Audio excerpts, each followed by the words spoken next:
sanitasyon san aton syudad.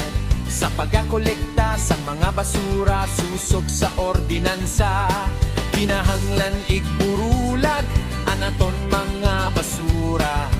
Na nadudunot, dili nadudunot, kag pwede mapuslan. Sunod dun, tama na pagsepara.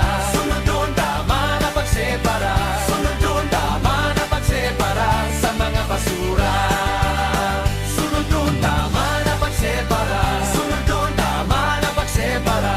Sunod dun, tama na pagsepara sa mga basura. Ang nadudunot na basura pwede ilubong sa duta. Panitsan prutas, panitsan itlog, burag dahon kag sanga. Sunod dun, tama na pagsepara. Sunod dun, tama na pagsepara. Sunod dun, tama na pagsepara sa mga basura. Sunod dun, tama na pagsepara. Sunod dun, tama na pagsepara. Sunod dun, tama na pagsepara sa mga basura.